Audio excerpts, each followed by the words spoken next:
Di sini kelompok kami akan membahas bab terkait dinamika kelompok. Masalah utama dari kelompok-kelompok yang berada dalam organisasi adalah bagaimana membuat kelompok yang ada untuk menjadi kelompok yang efektif. Pada slide pertama, saya akan membahas mengenai kelompok yang efektif. Kelompok yang efektif menurut John R. Schermerhorn, Jr. 2002, kelompok yang efektif adalah an effective group is one that achieve high level of task performance, member satisfaction, and team viability. Task performance di sini diartikan kelompok mencapai suatu tujuan sesuai standar kualitas, kuantitas, dan jangka waktu yang telah ditentukan atau yang telah direncanakan. Member satisfaction mengacu kepada ketika anggota ikut ke dalam kelompok kerja mereka percaya keikutsertaannya dan pengalaman yang didapatkan sesuai dengan apa yang mereka butuhkan. Lalu ada team viability diartikan anggota kelompok merasa terpuaskan setelah melakukan pekerjaan bersama atau sedang melakukan pekerjaan tersebut dan keinginan untuk melanjutkan pekerjaan tersebut pada masa yang akan datang. Sebuah kelompok yang efektif diperlukan organisasi untuk menyelesaikan tugas yang penting. Lalu bagaimana sih caranya bikin kelompok yang efektif dalam sebuah organisasi? Menurut John R. Schermerhorn, Jr. 2002, ada 5 fondasi untuk membuat kelompok yang efektif. Yang pertama ada task, yaitu pembagian tugas. Pembagian tugas tergantung kepada permintaan tiap kelompok. Permintaan secara teknis sebuah kelompok meliputi rutinitas kerja, tingkat kesulitan, dan informasi yang dibutuhkan. Sedangkan untuk permintaan sosial sebuah kelompok meliputi hubungan antar kelompok, keterlibatan tiap anggota, dan pertentangan antar kelompok. Yang kedua ada sasaran, penghargaan, dan sumber daya. Sasaran yang tepat, penghargaan yang sesuai, dan sumber daya yang cukup merupakan komponen yang mendukung pencapaian kinerja. Apabila salah satu dari ketiga komponen tersebut kurang, maka kelompok tersebut akan kesulitan dalam menjalankan tugasnya. Yang ketiga ada teknologi. Teknologi digunakan untuk menyelesaikan tugas, segala jenis tugas, dan pekerjaan kelompok. Penggunaan teknologi juga akan mempengaruhi cara interaksi setiap anggota kelompok. Lalu yang keempat ada karakteristik anggota. Untuk mencapai keberhasilan dalam kelompok diperlukan kemampuan dan kompetensi untuk memecahkan masalah kelompok. Lalu yang terakhir ada ukuran kelompok. Ukuran dari sebuah kelompok dapat ditentukan dari jumlah yang dapat menentukan keefektifan dari kelompok. Pada kelompok yang besar akan membagi jumlah dan tugas yang besar. Kelompok besar kinerja akan lebih baik dan lebih memuaskan anggota. Namun masalah dalam koordinasi dan komunikasi antar anggota kelompok buruk. Sedangkan ukuran kelompok yang kecil akan lebih efektif dalam komunikasi dan koordinasi, namun akan lebih lambat dalam menyelesaikan tugas. Di slide kedua kita akan membahas konflik. Setiap organisasi atau setiap kelompok pasti akan menghadapi sebuah konflik. Namun apa sih itu konflik? Menurut Kilman Thomas dalam Wijono 1993, konflik merupakan kondisi terjadinya ketidakcocokan antar nilai dan tujuan-tujuan yang ingin dicapai, baik yang ada dalam diri individu maupun dalam hubungan dengan orang lain. Kondisi yang telah dikemukakan tersebut dapat mengganggu bahkan menghambat tercapainya emosi atau stres, mempengaruhi efisiensi dan produktivitas kinerja. Lalu ada pengertian dari konflik lain menurut pendapat ahli lain, yaitu menurut Wood, Walsh, Zivane, Schermerhorn, Hunt, dan Osborne 1998. Yang dimaksud dengan konflik dalam ruang lingkup kelompok adalah suatu situasi di mana dua atau banyak orang saling tidak setuju terhadap sesuatu permasalahan yang mencakup kepentingan keorganisasi dan dengan timbulnya perasaan permusuhan satu dengan yang lainnya. Selanjutnya ada ciri-ciri konflik menurut Wijono tahun 1993. Menurut Wijono, konflik merupakan kondisi terjadinya ketidakcocokan antar nilai atau tujuan-tujuan yang ingin dicapai, baik yang ada dalam diri individu maupun dalam hubungannya dengan orang lain. Kondisi yang telah dikemukakan tersebut dapat mengganggu bahkan menghambat tercapainya emosi atau stres yang mempengaruhi efisiensi dan produktivitas kerja. Adapun ciri-cirinya yang pertama, setidaknya terdapat dua pihak secara perseorangan maupun kelompok yang terlibat dalam suatu interaksi yang saling bertentangan. Yang kedua, konflik timbul dari perbedaan tujuan, peran, atau nilai antara individu atau kelompok. Yang ketiga, interaksi yang bertujuan untuk mengalahkan pihak lain demi memperoleh keuntungan, baik materi maupun psikologis. Yang keempat, munculnya tindakan yang saling berhadapan-hadapan sebagai akibat pertentangan yang berlarut-larut. Dan yang kelima, ketidakseimbangan akibat persaingan status, kekerasan, dan harga diri antar pihak. Dari ciri-ciri tersebut dapat disimpulkan jika konflik cenderung negatif dan merusak. Konflik dapat menghambat tercapai tujuan organisasi dan juga konflik dapat memecah belah dan memudahkan organisasi diserang dari luar. Namun, apakah benar jika konflik hanya berdampak negatif dan tidak ada sisi positifnya? Nah, di sini ada 3 pandangan tentang konflik dalam organisasi menurut Robbins tahun 2003. Yang pertama ada pandangan tradisional atau traditional view of conflict. Pandangan tradisional menganggap semua konflik itu buruk. Konflik dipandang secara negatif dan disinonimkan dengan istilah kekerasan, perusakan, dan ketidakrasionalan demi memperkuat konotasi negatif. Konflik memiliki sifat dasar yang merugikan dan harus dihindari. Pandangan tradisional ini menganggap konflik sebagai hasil disfungsional akibat komunikasi yang buruk, kurangnya keterbukaan dan kepercayaan antara orang-orang, dan kegagalan para manajer untuk tanggap terhadap kebutuhan dan aspirasi para karyawan. Dan yang kedua ada pandangan hubungan manusia atau human relation view of conflict. Pandangan hubungan manusia menyatakan bahwa konflik merupakan peristiwa yang wajar dalam semua kelompok dan organisasi.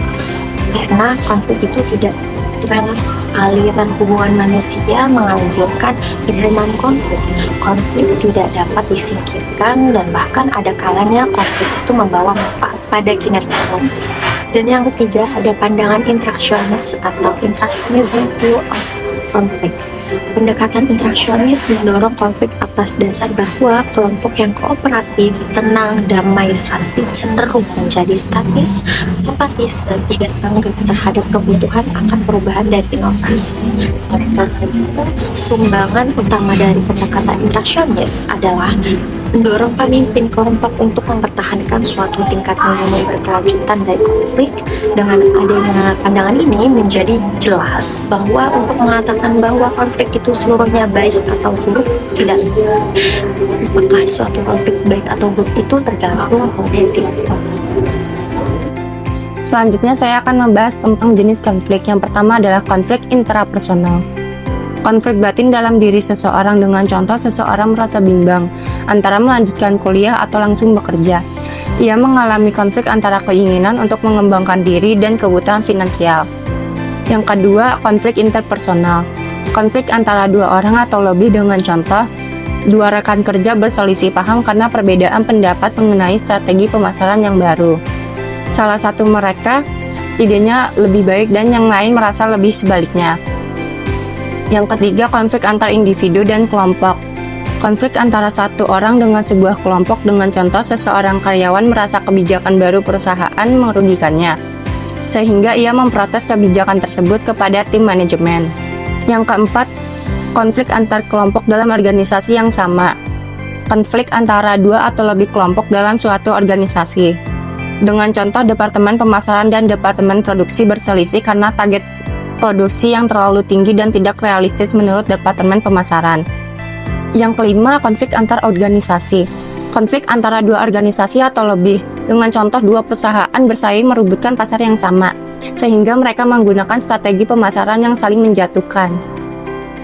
Selanjutnya, dampak konflik. Yang pertama, meningkatnya ketertiban dan kedisiplinan dalam menggunakan waktu bekerja, yaitu konflik dapat mendorong individu yang lebih menghargai waktu dan bekerja lebih efisien agar terhindar dari masalah serupa di masa depan. Yang kedua, meningkatnya hubungan kerjasama yang produktif. Konflik yang diselesaikan dengan baik dapat memperkuat ikatan dan meningkatkan komunikasi antar anggota tim. Yang ketiga, meningkatnya motivasi kerja untuk melakukan kompetisi secara sehat antar pribadi maupun antar kelompok dalam organisasi, yaitu konflik dapat memicu semangat untuk berprestasi dan meningkatkan kinerja. Yang keempat, semakin berkurangnya tekanan-tekanan intrik-intrik yang dapat membuat stres bahkan produktivitas kerja semakin meningkat. yaitu penyelesaian konflik dapat menghilangkan sumber stres dan meningkatkan suasana kerja yang lebih positif. Yang kelima, pengembangan karir karyawan melalui pendidikan, pelatihan, dan konseling dapat meningkatkan produktivitas dan kesejahteraan karyawan, yaitu konflik dapat menjadi kesempatan untuk belajar dan meningkatkan kemampuan manajemen konflik. Nah, hari ini aku pengen membahas penting banget nih dalam dunia bisnis dan komunikasi, yaitu tentang negosiasi. Nah, yang akan aku bahas pada kali ini itu ada 2 topik, yaitu tentang jenis-jenis perundingan dan teknik dalam negosiasi menurut Ivan Chevy. Yuk, kita langsung mulai. Nah, kali ini saya akan membahas tentang perundingan atau yang sering kita kenal yaitu negosiasi. Definisi dari negosiasi yaitu sebagai proses di mana dua pihak atau lebih bertukar barang atau jasa dan berupaya menyepakati nilai tukar barang atau jasa tersebut.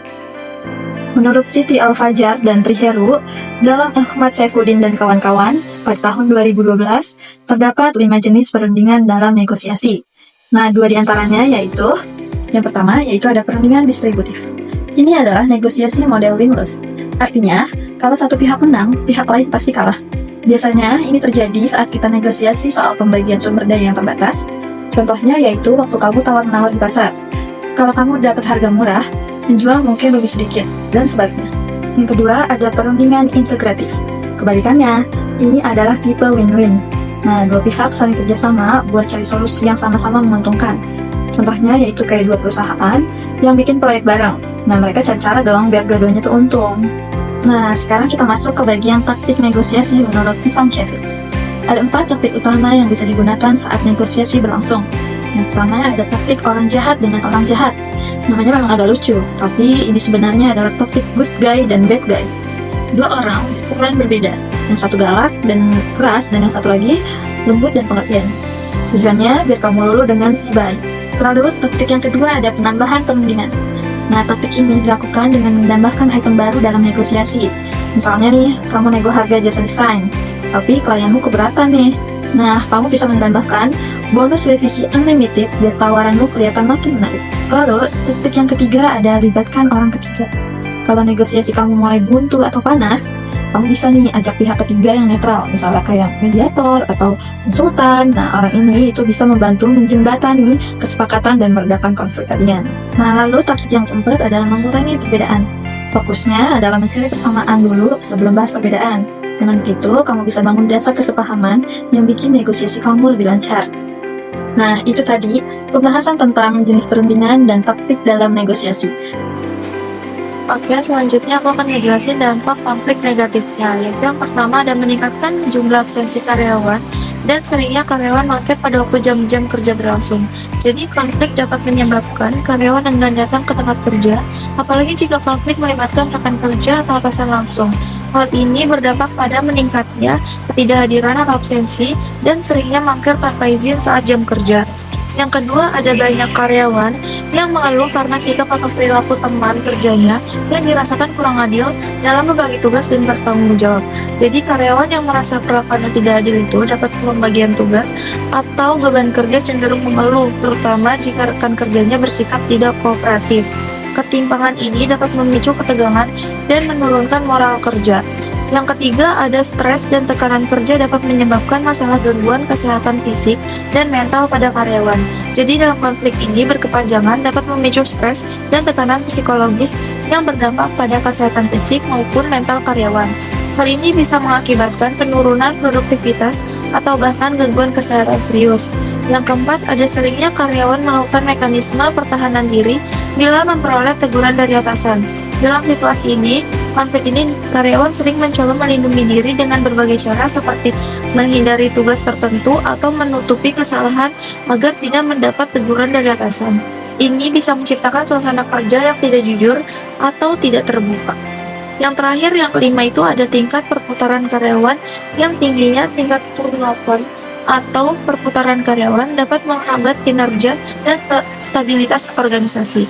Jadi dalam konflik ini tidak terselesaikan bisa membuat karyawan memilih resign atau pindah kerja. Tingginya tingkat keluar masuk pegawai atau labor turnover dapat merugikan organisasi karena membutuhkan waktu dan biaya untuk melatih pengganti serta mengganggu stabilitas tim. Oke, selanjutnya aku akan ngejelasin manajemen konfliknya, yaitu menurut Ross pada tahun 1993 bahwa manajemen konflik merupakan langkah-langkah yang diambil para pelaku atau pihak ketiga dalam rangka mengarahkan perselisihan ke arah suatu hasil. Nah, jadi pengertian ini menurut Ross pada tahun 1993 itu, manajemen konflik adalah serangkaian langkah atau tindakan yang dilakukan oleh pihak-pihak yang terlibat dalam konflik atau bisa juga oleh pihak ketiga atau penengah untuk mengendalikan dan mengarahkan konflik menuju suatu penyelesaian. Nah, jadi itu penjelasannya, itu manajemen konflik berarti bagaimana cara kita mengatasi dan menyelesaikan pertengkaran atau perbedaan pendapat. Jadi ketika terjadi konflik tidak harus dibiarkan atau dihindari, tapi perlu dikelola dengan cara yang tepat agar tidak merusak hubungan kerja atau kinerja tim dan justru bisa menghasilkan keputusan atau solusi yang bermanfaat. Slide selanjutnya ada fokus meningkatkan efektivitas negosiasi. Slide ini menguraikan 4 area utama yang harus menjadi fokus untuk meningkatkan hasil negosiasi. Keempat fokus tersebut yaitu yang pertama, memperoleh kesimpulan dari hasil negosiasi. Poin ini menekankan pentingnya mencapai hasil yang jelas dan pasti dari proses negosiasi. Tujuan dari setiap negosiasi adalah untuk mencapai solusi atau keputusan yang saling disepakati. Fokus ini menyiratkan bahwa negosiasi yang efektif tidak hanya tentang diskusi, tetapi tentang berhasil menyimpulkan dengan hasil yang dapat ditindaklanjuti, kesepakatan, atau resolusi. Poin kedua yaitu dipengaruhi oleh kekuatan yang seimbang. Poin ini menyoroti bahwa negosiasi yang lebih efektif sering terjadi ketika ada persepsi keseimbangan kekuatan antara pihak-pihak yang terlibat. Jika satu pihak memiliki kekuatan yang jauh lebih besar, negosiasi mungkin menjadi lebih seperti perintah daripada kolaborasi sejati. Dinamika kekuatan yang seimbang mendorong diskusi yang tulus, kompromi, dan pembagian manfaat yang lebih adil, mengarah pada kesepakatan yang lebih berkelanjutan. Poin selanjutnya yaitu memperlihatkan iklim yang membangun. Poin ini menekankan pentingnya menciptakan suasana yang positif dan produktif selama negosiasi. Iklim yang membangun berarti menjaga rasa hormat, komunikasi terbuka, dan kemauan untuk menemukan titik temu, bahkan ketika ada ketidaksepakatan. Ini tentang menciptakan lingkungan di mana kedua belah pihak merasa didengar dan dihargai, yang memfasilitasi pemecahan masalah dan mengurangi permusuhan. Poin selanjutnya ada prosedur yang fleksibel. Poin ini menunjukkan bahwa memiliki prosedur negosiasi yang adaptif dan tidak kaku dapat menghasilkan hasil yang lebih baik. Meskipun beberapa struktur diperlukan, terlalu kaku dapat menghambat kemajuan. Prosedur yang fleksibel memungkinkan kreativitas, eksplorasi berbagai pilihan, dan adaptasi terhadap informasi baru dan perubahan keadaan selama negosiasi. Ini dapat membantu mengatasi kebuntuan dan menemukan solusi inovatif yang mungkin tidak terlihat dengan pendekatan yang ketat dan telah ditentukan sebelumnya. Selanjutnya ada contoh studi kasus tentang proyek kelompok yang menyoroti masalah kontribusi yang tidak seimbang. Inti dari studi kasus ini yaitu sebuah kelompok mahasiswa yang terdiri dari 5 orang yaitu Ayu, Budi, Cici, Denny, dan Eni mendapat tugas membuat presentasi besar untuk mata kuliah manajemen. Mereka sepakat untuk membagi tugas mereka sebagai berikut. Ayu membuat pendahuluan, Budi dan Cici isi presentasi, Denny kesimpulan, Eni membuat slide presentasi. Namun, Budi dan Cici yang bertanggung jawab atas bagian terbesar presentasi hanya mengerjakan sebagian kecil tugas mereka. Akibatnya, Ayu, Dedi, dan Eni terpaksa mengerjakan sebagian besar tugas tambahan untuk menutupi kekurangan Budi dan Cici. Presentasi akhirnya selesai, tetapi kualitasnya kurang optimal karena kurangnya kontribusi dari Budi dan Cici. Poin pembelajaran kunci atau diskusi dari studi kasus ini yang tersirat yaitu studi kasus ini menggambarkan tentang umum dalam kerja kelompok dan dapat digunakan untuk membahas yaitu yang pertama kerja tim dan kolaborasi, di mana pentingnya setiap anggota memenuhi tanggung jawabnya. Yang kedua, ada akuntabilitas. Bagaimana kurangnya akuntabilitas dari beberapa anggota memengaruhi seluruh kelompok.